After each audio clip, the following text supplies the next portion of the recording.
Hello friend, एक बार फिर मैं आप लोगों का हार्दिक स्वागत करती हूँ आपके चैनल में स्टडीज क्लासेस में।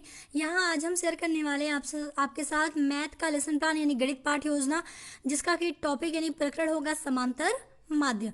तो उम्मीद करती हूँ कि आपको वीडियो पसंद आएगी और रिक्वेस्ट करूँगी कि वीडियो अगर पसंद आएगी तो वीडियो को आप लोग प्लीज़ लाइक कर दीजिएगा और शेयर कर दीजिएगा। चैनल पे पहली बार आए तो चैनल को सब्सक्राइब भी अवश्य कर लीजिएगा। बेल बटन को प्रेस कर लें ताकि मेरी इंपॉर्टेंट आने वाली वीडियोज़ की नोटिफिकेशन आपको मिलती रहे।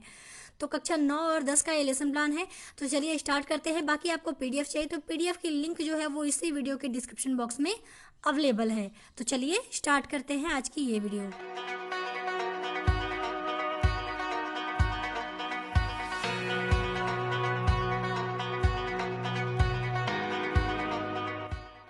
तो सबसे पहले हम लिखेंगे विद्यालय का नाम, फिर छात्राध्यापिका का नाम, उसके बाद दिनांक, कक्षा, वर्ग, विषय, उपविषय, कालांश और अवधि।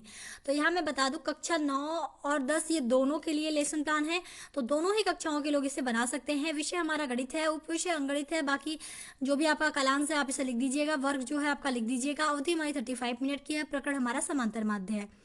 तो इसके अंतर्गत समान उद्देश्य आता है। तो 4 समान उद्देश्य हैं। पहला है विद्यार्थी गणित विषय के प्रति रुचि ले सकेंगे। दूसरा है विद्यार्थी गणित विषय का उपयोग दैनिक जीवन में करना सीख जाएंगे। तीसरा है विद्यार्थियों की तार्किक और मानसिक क्षमता का विकास हो सकेगा। चौथा है छात्र शीघ्रता व शुद्धता से गणितीय गणनाओं को हल कर सकेंगे। अब बात करते हैं विशिष्ट उद्देश्य की। तो यहाँ पे मैंने 5 विशिष्ट उद्देश्य रखे हैं। पहला है ज्ञानात्मक, तो छात्र समांतर माध्य के प्रत्ययों का प्रत्यय स्मरण कर सकेंगे। दूसरा है अवबोधात्मक, तो छात्र समांतर माध्य के प्रश्नों को समझ सकेंगे। तीसरा है कौशलात्मक, छात्र समांतर माध्य से संबंधित प्रश्नों को हल करने का कौशल प्राप्त कर सकेंगे। चौथा है अभिरुचि, छात्र समांतर माध्य के प्रश्नों को हल करने में रुचि ले सकेंगे। पांचवा है अनुप्रयोगात्मक, छात्र इसके सूत्रों का प्रयोग व्यवहारिक जीवन में कर सकेंगे। बात करते हैं अब सहायक सामग्री की। तो चाक, डस्टर, लपेट से हम पर चार्ट, संकेतक इत्यादि हमारे सहायक सामग्री हो गए। पूर्व ज्ञान में हम लिखेंगे कि विद्यार्थी जोड़, घटाव, गुणा, भाग तथा प्राकृतिक, पूर्ण, सम, विषम आदि संख्याओं के बारे में जानते हैं। यानी जो ये गणित की जो जनरल चीज़ें हैं इसके बारे में बच्चे कहीं ना कहीं जानते हैं। तो इसी का जो है वो आधार बनाकर हम अपना जो प्रस्तावना प्रश्न है उसे कंप्लीट करते हैं। तो पाठ प्रस्तावना प्रश्न चलिए देख लेते हैं। तो इसमें आपको एक तरफ लिखना है क्रम संख्या, फिर छात्राध्यापक क्रिया, फिर विद्यार्थी अनुक्रिया। तो इसमें पहला जो प्रश्न है कि प्राकृतिक संख्या कैसे कहते हैं, बच्चे बताएंगे गणित में 1, 2, 3 आदि संख्याओं को। ठीक है, यानी जो भी ये संख्या चलती जाती हैं 1 से लेके वो सारी प्राकृतिक संख्याओं के अंतर्गत आती हैं। दूसरा है प्रथम 3 प्राकृतिक संख्याएं कौन कौन सी हैं, तो बच्चे बताएंगे 1, 2, 3। अगला क्वेश्चन 1, 2, 3 इन संख्याओं का योग क्या होगा, बच्चे बताएंगे 6। ठीक है, 1 + 2 + 3 = 6। फिर चौथा क्वेश्चन, अगर इस योग 6 में इन संख्याओं की संख्या से भाग दे तो क्या आएगा, तो संख्याएं कितनी है 3। 1, 2, 3 कितनी संख्या है 3, तो 6/3 = 2। फिर अगला प्राप्त संख्या 2 को गणित की भाषा में संख्या 1, 2, 3 का क्या कहते हैं, या आप इसे कह सकते हैं क्या कहेंगे। ठीक है, दोनों चीज़ें आप लिख सकते हैं। बच्चे इसका जवाब नहीं दे पाएंगे तो बच्चे रहेंगे मौन और यही हमारा हो जाएगा समस्यात्मक प्रश्न। फिर आता है हमारा उद्देश्य कथन। तो बच्चों आज हम लोग समांतर माध्य के बारे में विस्तार पूर्वक अध्ययन करेंगे। तो आप चाहे तो इसका स्क्रीनशॉट ले सकते हैं, बाकी पीडीएफ तो मैं अवेलेबल करा ही देती हूँ आपकी जितनी भी वीडियो आती है। बात करें पाठ प्रस्तुतिकरण की, तो इसमें आपको 4 भाग करने हैं। एक तरफ लिखना है शिक्षण बिंदु, फिर छात्राध्यापक क्रिया, फिर विद्यार्थी अनुक्रिया, फिर शिक्षण विधियाँ। बाकी मैं आपको सैंपल कर इसके बाद दिखा दूंगी। तो पहला हमारा जो शिक्षण बिंदु है अवर्गीकृत आंकड़ों का समांतर माध्य। तो इसमें कुछ विकासात्मक प्रश्न होंगे। पहला है कि 1, 2, 3 का योग क्या होगा, बच्चे बताएंगे, यानी विद्यार्थी अनुक्रिया में लिखेंगे 6। दूसरा है 1, 2, 3 का समांतर माध्य कैसे पता करेंगे, ये बच्चों को नहीं पता, अस्पष्ट उत्तर। तो शिक्षण विधियाँ क्या हुई, प्रश्नोत्तर विधि। अब बात करते हैं स्पष्टीकरण की। तो अवर्गीकृत आंकड़ों का समांतर माध्य अवर्गीकृत आंकड़ों में दिए गए चर की सभी मानों के योगफल को मानों की कुल संख्या से भाग देने पर प्राप्त किया जाता है। चर x के मानों x1, x2 से लेके xn के समांतर माध्य को x बार से प्रकट किया जाता है। साथ ही में विद्यार्थी अनुक्रिया भी देखते चलिएगा कि विद्यार्थी ध्यानपूर्वक सुनेंगे, देखेंगे, वो अपनी कॉपी में लिखेंगे। विधि हमारी व्याख्यान विधि, सैंपल विधि, ये सब यूज होती है।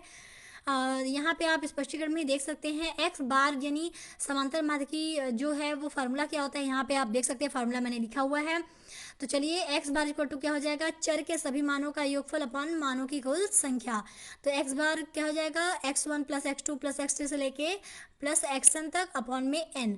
इसको हम लोग इस फॉर्म में लिख सकते हैं, यानी x बार equal to 1/n summation xi।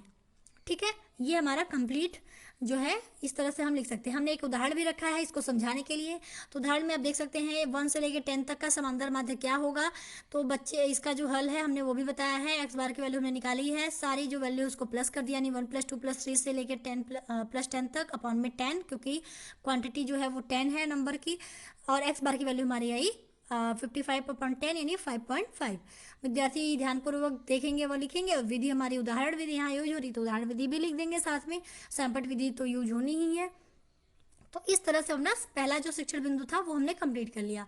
Second शिक्षण बिंदु को देखते हैं। तो सेकंड शिक्षण बिंदु हमारा है वर्गीकृत आंकड़ों का समांतर माध्य। अभी आपने देखा अवर्गीकृत, अब आते हैं वर्गीकृत। तो इसमें विकासात्मक प्रश्न है पहला कि 1, 2, 3 का समांतर माध्य क्या होगा। बच्चे अब तो जान गए।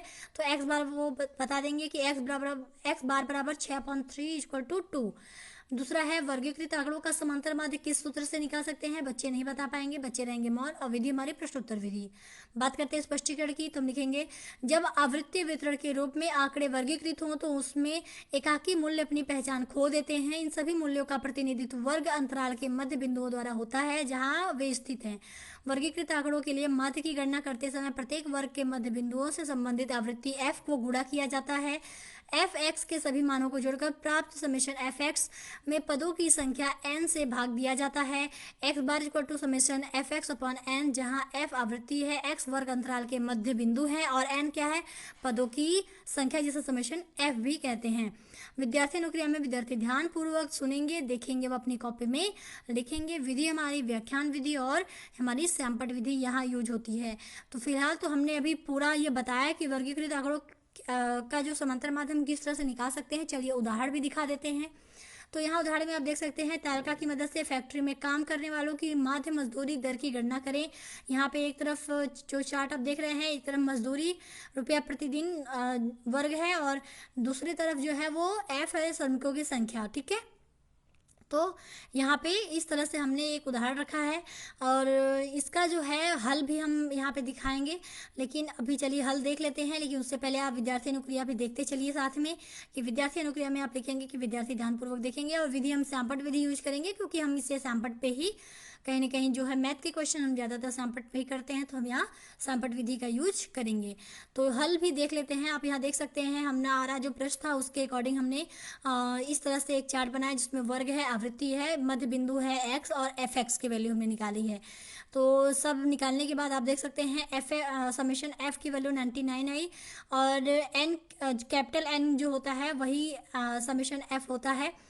तो और यहाँ पे समेशन f(x) की वैल्यू भी हमने निकाल ली और समांतर बाद x बार = summation f(x) upon capital N। तो दोनों की वैल्यू हमें पता है, दोनों की वैल्यू पुट कर दिया तो हमारी जो वैल्यू आई 102.6 यानी 102.6। तो इस तरह से हमने इस क्वेश्चन को हल कर दिया। ऐसे ही आप और भी क्वेश्चंस जो है वो रख सकते हैं। बाकी विद्यार्थी अनुक्रिया में विद्यार्थी ध्यानपूर्वक देखेंगे। विधि हमारी सैंपट विधि, आप इसका स्क्रीनशॉट लेके रख सकते हैं। चलिए अब बात करते हैं हम अपने तीसरे शिक्षण बिंदु की है, जो कि है समांतर माध्य के गुण तथा अवगुण। तो यहाँ पे विकासात्मक प्रश्न है। पहला है समांतर माध्य को किससे प्रदर्शित करते हैं। बच्चे बताएंगे x बार। दूसरा है समांतर माध्य के गुण अवगुण क्या है। बच्चे नहीं बता पाएंगे, बच्चे रहेंगे मौन। विधि हमारी प्रश्नोत्तर विधि। स्पष्टीकरण देख लेते हैं। तो हम यहाँ बताएंगे कि समांतर माध्य के गुण व अवगुण निम्नवत हैं। तो हमने 2 गुण रखे हैं, 2 अवगुण रखे हैं। तो पहला गुण है इसका केवल एक मान होता है। दूसरा है यह सभी प्रेक्षणों पर आधारित होता है। अवगुण में समांतर माध्य पर चरम मानों का काफी प्रभाव पड़ता है। दूसरा है वर्गीकृत आंकड़ों की सभी सूचनाओं को प्रस्तुत एवं प्रयोग में नहीं लाया जा सकता। तो ये हमारा हो गया स्पष्टीकरण। बाकी विद्यार्थी अनुक्रिया में हम लिखेंगे, विद्यार्थी ध्यानपूर्वक सुनेंगे, वो अपनी कॉपी में लिखेंगे। अब विधि हमारी व्याख्यान विधि, क्योंकि हम इसे बच्चों को बोल के बताते हैं तो आप ये कर सकते हैं। सैंपट पे लिखना है तो सैंपट विधि भी आप यूज कर सकते हैं। तो ये 3 हमने शिक्षण बिंदु रखे थे इस अपने पाठ प्रस्तुतिकरण में। उम्मीद करती हूँ कि सब कुछ आपको इजी वे में समझ में आया होगा। मैंने कोशिश की है कि बहुत इजी तरीके से आपका ये लेसन प्लान कंप्लीट करवाऊँ, चाहे वो कक्षा 9 के बच्चे हों, चाहे वो कक्षा 10 के बच्चे हों, यानी क्लास 9 और 10 दोनों क्लास के बच्चों के लिए अच्छा लेसन प्लान साबित हो। तो अब यहाँ पे देखते हैं सैंपट का। तो दिनांक, प्रकरण और कक्षा विषय सारा कुछ आपको लिखना है। फिर उसके बाद जो इंपॉर्टेंट है अवर्गीकृत आंकड़ों का फार्मूला, समांतर माध्य का, वर्गीकृत आंकड़ों के और जो है वो गुण अवगुण, जहाँ पे आप स्क्रीन पे देख सकते हैं। तो इस तरह से आप सैंपट कर लीजिएगा। बात करते हैं बोधात्मक प्रश्न की। तो इसमें पहला है कि 2 से 10 तक की सभी सम संख्याओं का समांतर माध्य निकालो। दूसरा हमारा बोधात्मक प्रश्न का क्वेश्चन है कि वर्गीकृत आंकड़ों के लिए समांतर माध्य का सूत्र क्या है। तो इस तरह से आप अपना बोधात्मक प्रश्न में कोई भी 2 क्वेश्चन रख सकते हैं। अब आगे जाते हैं तो मूल्यांकन या पुनरावृत्ति प्रश्न में भी 2 क्वेश्चन रखे हैं मैंने। पहला है यदि 5, 10, 15, 20, 28, 30 का समांतर माध्य क्या होगा। दूसरा है 12, 10, 15, 7 तथा x का समांतर माध्य 10 है तो x का मान क्या होगा। फिर आते हैं निरीक्षण कार्य पे। तो जब बच्चे जब श्यामपट्ट कार्य कर रहे होंगे तब छात्राध्यापिका उनके कार्यों का निरीक्षण पूरी कक्षा में घूमकर करेगी। फिर आता है हमारा गृह कार्य। तो 1 से 10 तक के इसमें पहला क्वेश्चन है कि 1 से 10 तक की विषम संख्याओं का समांतर माध्य बताओ। और दूसरा है यदि 5, 10, 15, p 20, 35, 40 का समांतर माध्य 21 है तो p का मान ज्ञात करो। तो ये था हमारा पूरा फाइनल कंप्लीट लेसन प्लान। उम्मीद करती हूँ कि आपको पसंद आया होगा। अगर वीडियो पसंद आए तो वीडियो को लाइक करिएगा, शेयर करिएगा, चैनल को सब्सक्राइब करिएगा। अभी के लिए thank you so much, take care, bye bye, जय हिंद।